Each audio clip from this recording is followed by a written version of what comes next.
Hello, thank you for joining me on my talk about the tips for your Sonlight timeline book. I know the timing was not great for this live in the end because the book club did have to switch their time.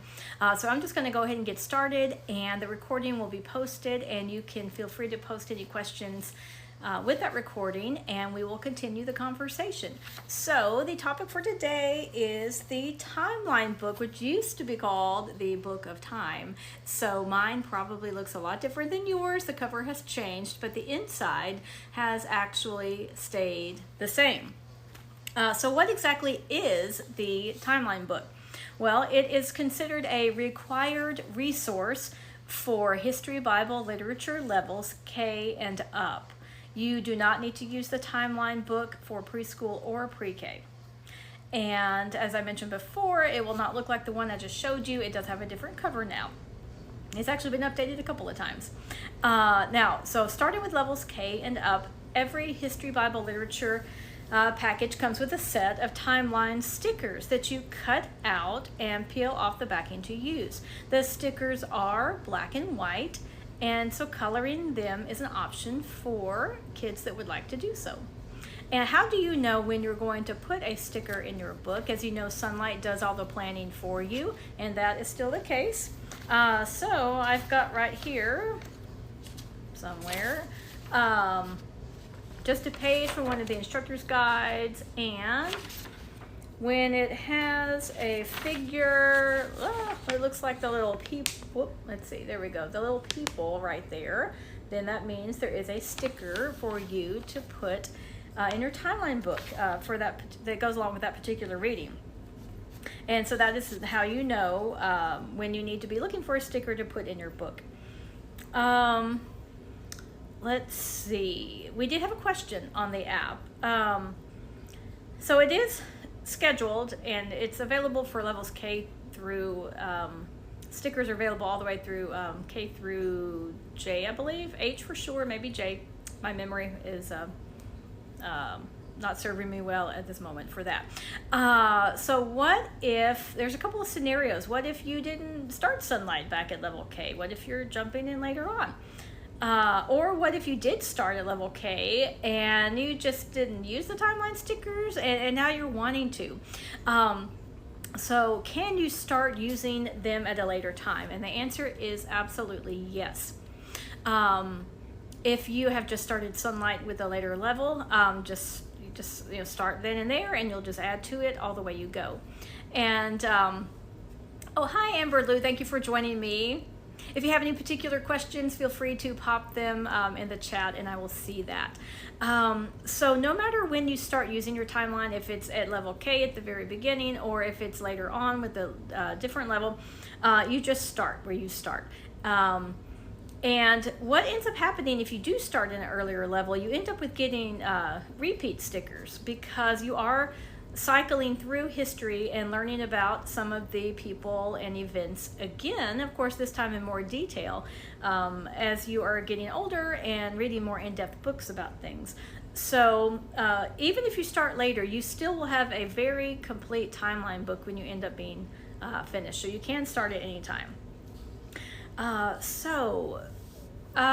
Next question, when should you add the stickers? Like how do you throw this into your day when you are doing Sonlight's curriculum? Well, one way to do it is to place a sticker in the timeline book before you do the reading for that particular assignment, and then your child will have seen that sticker and will recognize that event or that person, and that can be a fun thing to do it before you do the reading. Of course, another method is you could put the sticker in the book after you're done with your reading and use it as a way to kind of review and say, all right, now, who is this person and what did we read about this person or this event? And then a third option is to even save your stickers, either by accident or on purpose, for the end of the week. And you can place them all at once and really do use them as a review for what you have learned about during the week.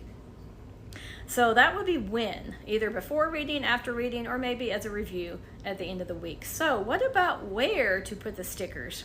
That sounds like a very obvious question because it's a timeline. You put the sticker on the proper date, right? Well, you will see that the stickers most of the time have a date range. It may be an event that lasted for several years. It may be a person that lived a long time. And so you do have a beginning date and an ending date. And so you need to just make a decision and stick with it.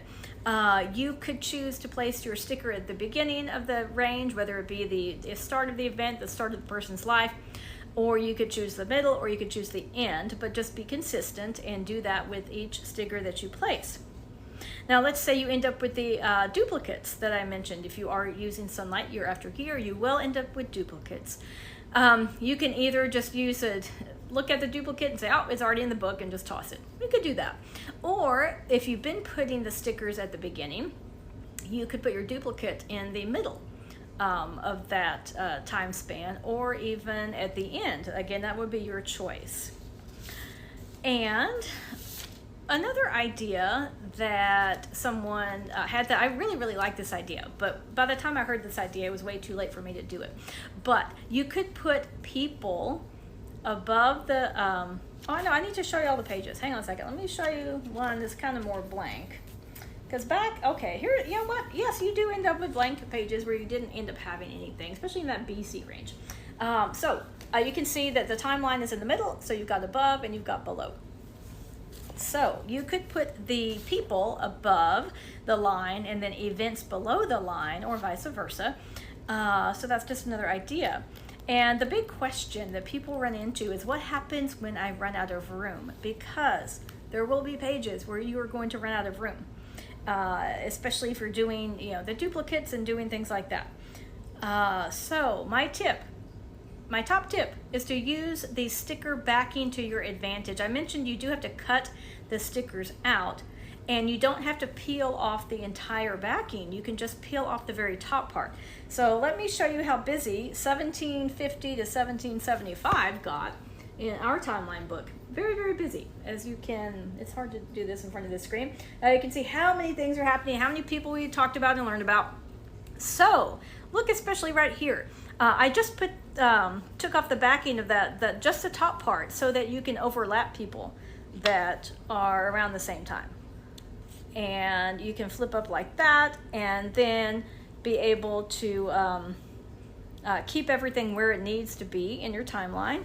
And so you can see, if you're at the very beginning of yours and you don't really see much of the point of doing this, when you see a completed book, it really makes a lot of sense as to why you would want to keep doing this timeline book, because you can make connections like, well, here's the Industrial Revolution, and you could say, wow, well, that makes a lot of sense now that the steamship was invented after that. And let's see, and then you also make connections that the French and Indian War happened a little bit after that. Napoleon Bonaparte was actually born after the Industrial Revolution began. So it's really cool to make these connections with the people and the events that you are learning about. And another question, how many timeline books should you have? That is up to each family. Hello, Mandy.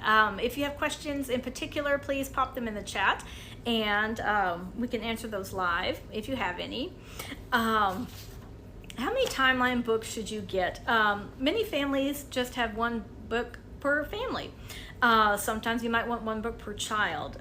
My children each had one, because it was a fun idea to personalize it a little bit, because when you get to the part where you're not actually going to have stickers with the Sonlight curriculum, but there are things that you could put in there, like you can see that handwritten, some friends' birthdays and things like that back in the early 2000s for my kiddos. They could put when we got these two cats, they put their names there. And something else we did write in the middle of all of these stickers, between 1940 and 1950, they got to put their grandparents' names in there. And what a cool connection is that, to be able to see, when their grandparents were alive, what all was going on. Super neat. So each of my kiddos had their own timeline book. I do think you at least want one timeline book for grouping of students. If you have a couple of kiddos doing level A, have a timeline book for them. And if you have a couple doing level D, have a timeline book for them. Instead of if you have multiple levels going on, I do recommend having a timeline book for going for each level. Otherwise, you end up with 2 kiddos moving up, and the stickers have already been placed, for that, and they don't get to do it. So that just doesn't work out very well. Let's see. Well, that is about all I have for the timeline book. I hope the tips have given you some ideas on how to use it, and the visual also giving you an idea of what it's going to look like in the end. So we will be posting this video, and if you do have questions about anything or want to share pictures of your timeline books, we would love that. So thank you so much. We'll see you around the app.